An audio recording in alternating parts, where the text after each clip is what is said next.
Welcome back to my channel guys. आज हम जा रहे हैं नासिक ज़िले के सिन्नर गांव में, जहां एक एंशियंट टेंपल है जिसका नाम है गोंडेश्वर टेंपल।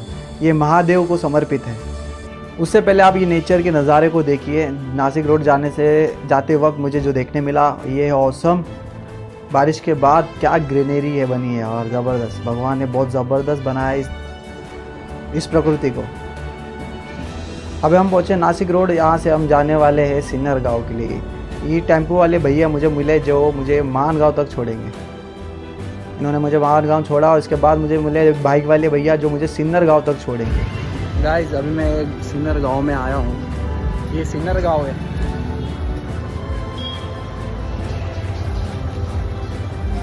इसके बाद मुझे मिले एक भैया बाइक पे जो मुझे मंदिर तक छोड़ दिए। यहाँ पे गोंडेश्वर टेंपल है। ये भाई ने मेरे को यहाँ तक छोड़ा है। आपका नाम? आशुतोष। ये यहाँ पर सिन्नर पे रहते हैं, तो इन्होंने मुझे यहाँ मंदिर के पास छोड़ा है। हे गाइस, आज मैं नासिक ज़िले के सिन्नर गांव में खड़ा हूँ। ये नासिक ज़िले के सिन्नर गांव में एक ऐसा मंदिर है, एक अद्भुत, जो फेमस नहीं है, लेकिन इस मंदिर का आर्किटेक्चर इतना अद्भुत है, इतना रहस्यमयी है कि देखने वाला देखते ही रह जाएगा। और ये बहुत पुराना मंदिर है। BC या 10वीं 11वीं 12वीं शताब्दी में बना हुआ है। तो चलिए आज मंदिर को आपको दर्शन कराता हूँ। मैं अभी मंदिर के बाहर ही खड़ा हूँ। पीछे देख सकते हो आप, मेरे पीछे मंदिर है। ये इसके पीछे की हिस्ट्री जानते हैं, तो सबसे पहले मैं आपको मंदिर के अंदर लेके चलता हूँ। चलिए। आपने मंदिर देखे होंगे, लेकिन क्या आपने कभी सोचा है कि उनका डिज़ाइन किसी भगवान ने खुद दिया था? मंदिर एक सिर्फ भक्ति का स्थल नहीं है, बल्कि एक कॉस्मिक मशीन है, एक स्पिरिचुअल सुपर कंप्यूटर जिसका हर इंच, हर स्टोन, हर डायरेक्शन एक एनर्जी ब्लूप्रिंट का अकॉर्डिंग बना है। एक ट्रेडिशनल हिंदू टेंपल बनाने के लिए एक डिवाइन मैप यूज़ होता है, जिसे कहते हैं वास्तु पुरुषा मंडला। ये एक स्क्वायर ग्रिड होती है जिसमें हर बॉक्स में एक देवता विराजमान होता है। इसका सेंटर ब्रह्मस्थान होता है। ईस्ट में इंद्रा, साउथ यम, नॉर्थ कुबेरा और वेस्ट वरुणा का होता है। मंदिर की हर स्ट्रक्चर इसी कॉस्मिक एनर्जी चार्ट के अकॉर्डिंग प्लेस की जाती है। एक मंदिर में सब कुछ खास होता है, बिना किसी रैंडमनेस के।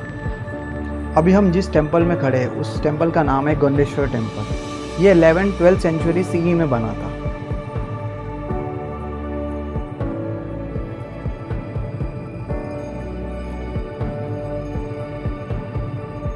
हेमा दंपति शैली का है। ब्लैक बेसॉल्ट स्टोन से बना, बिना मोटर के, जो साइंटिफिकली वेरीफाइड है।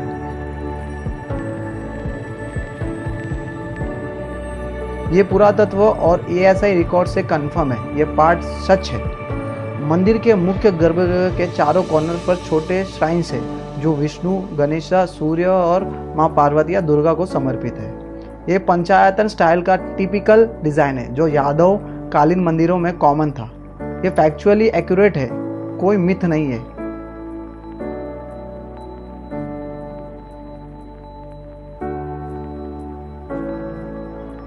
ये है सिन्नर का गोंडेश्वर मंदिर, महाराष्ट्र का एक ऐसा मंदिर जहां भक्ति, वास्तु और विज्ञान के साथ धड़कते हैं। इसका असली नाम था गोविंदेश्वर मंदिर और इसे बनवाया था 11th-12th सेंचुरी में यादव राजवंश के समय के एक स्थानीय शासक राव गोविंद ने।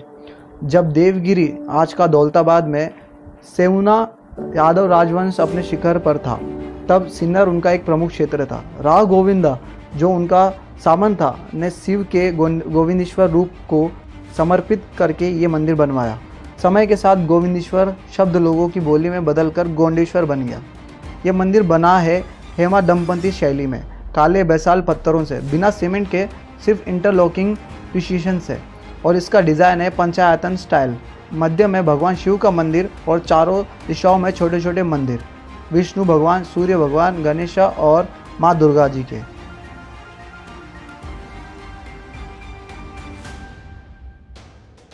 मंदिर रैंडमली नहीं बनाए जाते। पुराने ऋषियों ने अर्थ के ज्योमेट्रिक ग्रिड पॉइंट्स को मैप किया और वहीं पर मंदिर बनाए। जहां अर्थ की न्यूट्रल एनर्जी लाइंस मिलती है, वहीं बनाया गया टेंपल, जिसे लोग नेचुरली एनर्जाइज फील कर रहे। मंदिर का डिज़ाइन मानव शरीर के चक्रों के अनुसार होता है। पहला है गर्भगृह, दूसरा मंडप, तीसरा शिखर। गर्भगृह इंडिकेट करता है मूलाधार चक्र को, मंडप इंडिकेट करता है अनहट चक्र को, और शिखरा इंडिकेट करता है सहस्त्र चक्र को। जब आप एक मंदिर में एंटर करते हैं तो आप चक्र एक्टिवेशन जर्नी में निकल जाते हैं। आज के नए मंदिर सुंदर तो है, पर क्या उनमें ये सीक्रेट ब्लूप्रिंट का ज्ञान अप्लाई होता है, या उनका उद्देश्य सिर्फ भक्ति और टूरिज्म के तक सीमित रह गया है? मंदिर बनाना एक कला थी, एक साइंस थी, एक तपस्या थी, और शायद आज हम इसे भूल चुके हैं।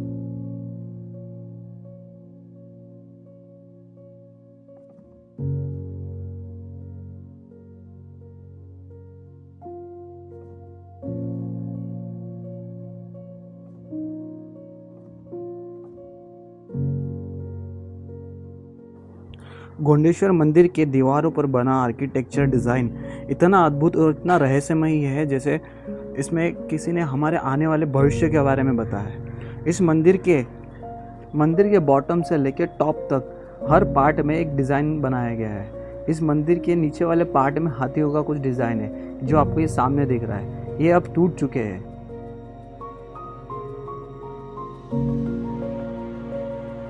इसी मंदिर के ऊपर अगर देखोगे तो आपको ना अलग अलग आकृतियाँ देखने मिलेगी, जिसमें कई सारी डिज़ाइंस है। ये सामने आपको कुछ नृत्य करते हुए डिज़ाइन देखने को मिलेगी। ये मंदिर का पीछे वाला भाग है जहाँ से एंट्री करते हैं। ये आपको जो सामने दिख रहा है ये है मंदिर का मेन गर्भगृह। मंदिरों के दीवारों पर ज़्यादातर उन घटनाओं को दर्शाया गया है जो या तो बीत चुके हैं या आने वाले समय में होने वाली है। मंदिरों के दीवारों पर इस तरह के डिज़ाइन बनाना यानी एक अद्भुत कला है। हमारे पूर्वजों, संत, मुनियों, ऋषियों, तपस्वियों को पता था, इस बात का ज्ञान था कि कलयुग का प्रभाव जैसे जैसे बढ़ेगा धर्म का ह्रास होगा, शास्त्रों को और ऑथेंटिक और छिपा दिया जाएगा।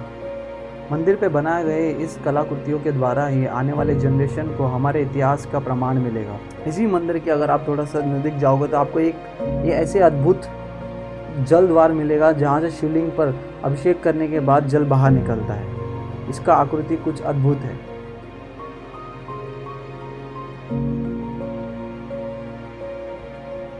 चलिए अब बात करते हैं उन गहराई में छिपे संभावित रहस्यों की जो इतिहास के पन्नों में नहीं बल्कि पत्थरों और लोक कथाओं के बीच फुसफुसाते हैं। मंदिर के नीचे कुछ है, लेकिन किसी ने कभी अंदर जाने की कोशिश नहीं की।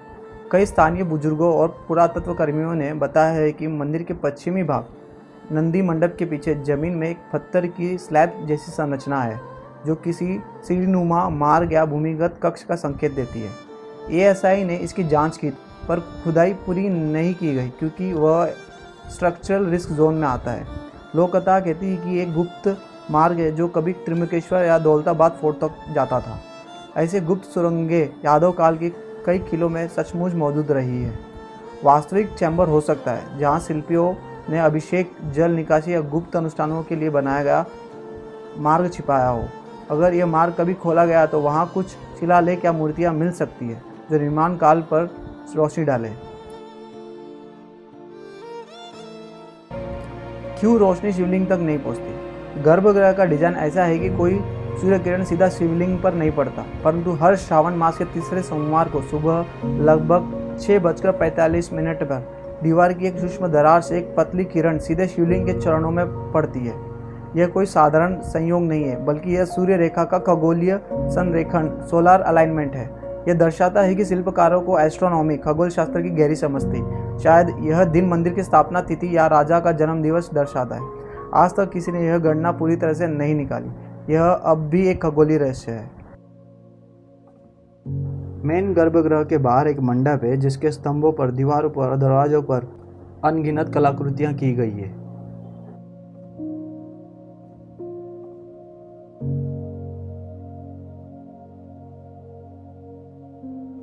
देवता, नर्तकियां, युद्ध, संगीत, प्रेम और ध्यान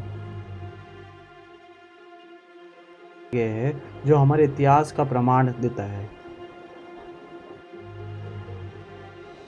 इन पिलरों, दीवारों, दरवाजों पर बनाई गई एक एक आर्किटेक्चरल डिज़ाइन हमारे पौराणिक कथाओं को दर्शाता है, जो हमारे संस्कृति को जागरूक रखता है। मंदिर के द्वार के ऊपर बनाए गए फ्लोरल डिज़ाइन एक अद्भुत नक्काशी है, जिसे देख के ऐसा लगता है कि कोई मंडल है। मुख्य द्वार के ऊपर भी एक ऐसा डिज़ाइन है जो देखने के बाद बहुत रहस्यमय लगता है। ये मंदिर का वो स्थान है जहाँ देवों के देव महादेव विराजमान है। ये है मुख्य गर्भगृह। नमः शिवाय शिवाय नमः।